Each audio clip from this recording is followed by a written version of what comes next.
C'était l'événement samedi soir à Malmö, l'Eurovision en Suède. Oui, carton d'audience. 5,5 millions de Français ont suivi la finale et la prestation remarquée de notre candidat Slimane.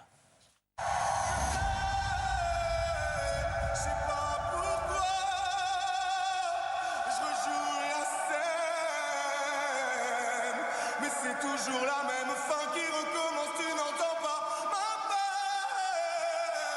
On en fait quoi? Bonsoir Fabien Randane. Bonsoir. Journaliste culture pour 20 minutes, spécialiste passionné du concours Eurovision. Non mais vraiment c'est une passion. Oui, mais Et vous... Une fois par an, vous vous intéressez au c'est une fois par an, mais il y a tout ce qu'il y a avant. Il y a Ah la oui, sélection, Voilà. alors... Et vous aviez prévu... Le quartet presque dans l'ordre. Oui, enfin... Ouais, sur la, disons que sur la fin du concours, le soir de la finale, on commençait à sentir les choses. Je vous cite, je pense que la Suisse va gagner le vote du jury, c'est ce qui s'est passé, que la Croatie et Israël vont dominer le vote du public, c'est ce qui s'est passé. Slimane peut-il faire deuxième au jury et troisième au télévote? Si oui, la victoire est jouable, sinon la France sera sans doute dans le top 4. Enfin, c'est quand même incroyable. Voilà. Paco Rabanne de l'Eurovision. C'est ça, je pense que je vais peut-être envisager une reconversion. Vous avez le grâce du loto aussi ou pas? Non, moi, ça m'avantagerait beaucoup. C'est au vu. C'est au vu des demi-finales Au vu des demi-finales, au vu de ce qu'on ressent, de ce qu'on pressent, des dynamiques, puisque c'est aussi beaucoup une question d'ordre de passage, par exemple. Et là, la France avait un très bon ordre de passage, avant-dernière, samedi soir, Ouais. et excellente performance de Slimane. Oui, tout à fait. Tout à fait. Slimane, la veille, puisque les jurys votent lors de la répétition générale de la veille, ce qu'on appelle le jury show, donc c'est le vendredi.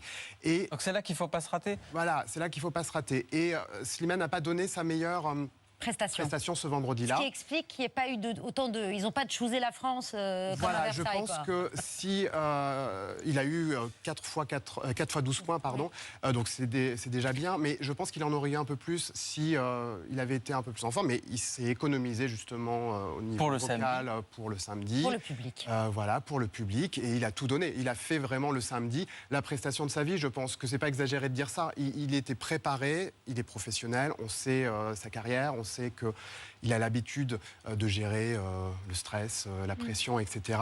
Et en fait, voilà, il fallait être présent à ce moment-là, il l'a été. Donc il n'est pas gagnant, mais enfin il est à la 4e place, mais il est gagnant quand même. Sa chanson est dans le top 100 des chansons les plus écoutées dans le monde depuis sa prestation samedi. Et puis il a été exemplaire aussi dans ce concours qui a été quand même particulièrement tendu.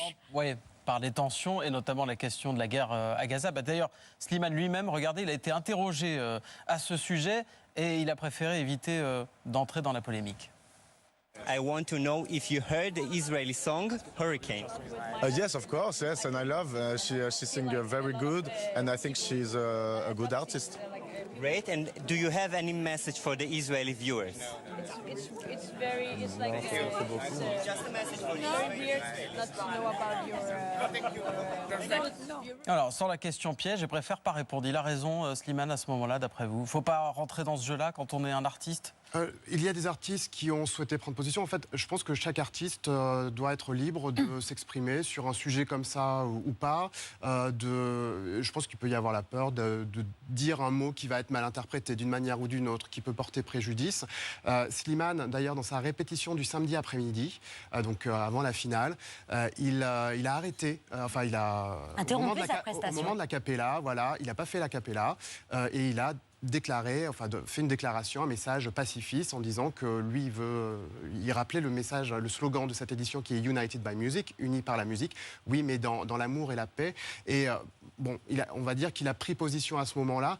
Et c'est vrai que c'est quelque chose qui a été un petit peu sur toute cette saison de l'Eurovision, était quelque chose de compliqué pour les artistes. C'est qu'il y avait ce conflit en toile de fond. Certains ne souhaitaient pas rester silencieux, pour d'autres c'était un peu plus compliqué. compliqué. Et c'est vrai que ça a ajouté à la gêne, quoi. On a vu justement une conférence de presse un peu spéciale où il y avait la candidate israélienne. Je précise qu'elle a 20 ans seulement. Elle s'appelle Eden Golan. Et pendant qu'elle parlait, ça c'est la candidate grecque qui se met à bâiller de manière ostentatoire, à prendre des pauses pour montrer que ça n'intéresse pas le discours de cette candidate israélienne. Lui, c'est le néerlandais. Alors lui, il a d'ailleurs par ailleurs été exclu pour un geste de violence, mais c'est autre chose. Il s'est caché sous son drapeau. Et au moment où on lui pose à lui aussi la question de est-ce que la musique peut nous unir, voilà la réponse qu'il fait. Il fait référence à le fait que l'israélienne n'avait pas été boycottée, ce que lui demandait. Do you think that your song can unite us all by music?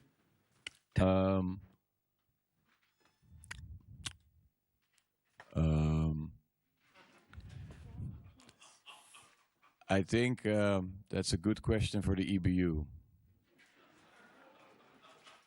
Voilà, sous-entendu, il aurait mieux fait de ne pas l'inviter, de boycotter Israël. On imagine, on se met à sa place, à cette jeune chanteuse de 20 ans, elle a vécu, comment vous pensez qu'elle a vécu ça ? Je peux difficilement répondre à sa place. Après, je pense qu'effectivement, c'est compliqué à vivre. Bon, ça, c'est des commentaires désobligeants lors des conférences de presse. Il y a eu les sifflements. Je pense que ça a été. Elle était huée pendant cette prestation. Elle s'est d'ailleurs entraînée. On la voyait s'entraîner avant la finale. Mentalement. À chanter malgré des huées et des protestations hostiles. Mais je pense que malgré son jeune âge, elle était préparée. Je pense que la délégation israélienne savait très bien où elle mettait les pieds. Ce qui pouvait probablement se passer et qui s'est produit en partie sans doute. Moi, je note aussi que sur cette édition, il pouvait y avoir de la violence même à l'extérieur s'il y avait eu des cas de violence. Et en fait, tout a été très contenu. Il n'y a pas eu de débordement. Donc, il y a eu des manifestations, il y a eu des on va voir les images, mais qui sont restées devant la Malmö Arena. Selon vous, les artistes voyaient ces manifestations, ça avait une influence sur ce qui se passait à l'intérieur de l'Arena ou pas du tout ? Pas vraiment, parce que en fait, quand on est à l'Arena, il y a l'Arena, il y a la salle de presse qui est dans un bâtiment à côté. Il y a une sorte de couloir de tente qui permet de joindre les deux. Quand on parle de bulle Eurovision, d'ailleurs, l'endroit où attendent les délégations, ça s'appelle la bubble, donc c'est la bulle. Et on est vraiment coupé du monde. On est même en salle de presse. La salle de presse, il n'y a aucune ouverture sur l'extérieur. On est vraiment, les murs sont noirs, etc. Donc il faut qu'on nous prévienne pour qu'on nous dise il y a des manifestants là devant l'Arena, etc. Alors elle a fait un retour triomphal dans son pays. Israël, en l'occurrence, cette chanteuse israélienne, elle a été 3e au vote du public. Donc finalement, elle a fait une super prestation qui a été remarquée. Ça, c'est son retour. Oui, voilà. Oui, il y a une prestation qui a été remarquée. Il y a eu aussi, je pense, une mobilisation. Bien sûr. Mais voilà, il y a une mobilisation de soutien, un aspect plus politique dans les votes qui ont été envoyés. Il y a eu des personnalités politiques qui ont clairement appelé à soutenir Israël et à voter pour Israël. Une dynamique qu'on avait vue aussi peut-être il y a 2 ans avec la victoire de l'Ukraine, et qu'on a revu cette année. Le vote, la grosse part du télévote pour l'Ukraine cette année s'explique aussi, je pense, encore par le contexte géopolitique. Le vainqueur, un mot du vainqueur qui est suisse, c'est une personne qui s'identifie comme non-binaire, donc ni homme ni femme, qui s'appelle Nemo, qui a voulu ensuite adresser un message à sa communauté LGBT+.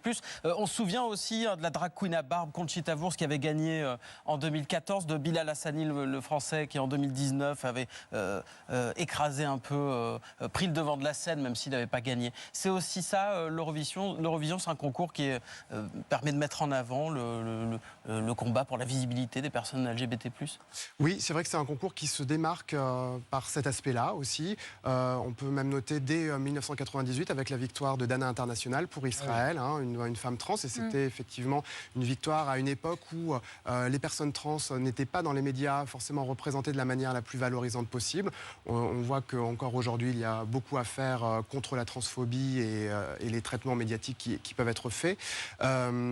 Mais ce concours-là, effectivement, a toujours permis comme il est le reflet de tous les pays participants de toutes les questions géopolitiques, culturelles et sociétales qui les traversent, eh bien, il y a les questions des personnes LGBT qui s'expriment dedans aussi. Est-ce que la Suisse va casser sa tirelire pour accueillir le concours l'an prochain? Il est tout à fait possible d'avoir, on va dire, un concours avec un coût d'organisation assez limité. Après, tout dépend. Si on fait dans la débauche de dépenses, comme a pu le faire l'Azerbaïdjan en 2012, qui a construit un stade ex nihilo et dans des conditions justement pour les droits humains déplorables. Et voilà. Et à l'époque, personne n'avait parlé vraiment très fortement. Mais de la Suisse n'a boycott. pas fait savoir si c'est leur tour ou s'ils accueillaient l'an prochain. Alors si, ils vont organiser. Voilà, la Suisse organisera. Et puis la Suisse, c'est là aussi où se trouve c'est là où est né l'Eurovision. La première édition est née là-bas. L'UER, l'Union européenne Troisième victoire de la Suisse. Et La c'est la dernière, c'était troisième Céline Dion. Voilà, en Et 88. toujours pas la France depuis 1977. Non, Marie. voilà. C'est l'Indo et la Suisse, excusez-moi. mais enfin, Bon, Patrick veut savoir si oui ou non il ira à l'Eurovision en Suisse l'année prochaine. On termine avec l'Eurovision du mulet. Voilà, la coupe de cheveux, le mulet court devant, long derrière, c'était la Coupe d'Europe du plus beau mulet en Belgique ce week-end avec des superbes coupes de cheveux. Merci Christophe Jacubizine, merci Fabien Randam. On vous lit dans 20 minutes.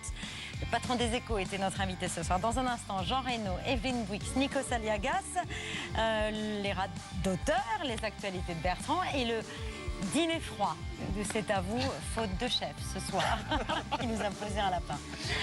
On se retrouve à tout de suite jusqu'à 21h.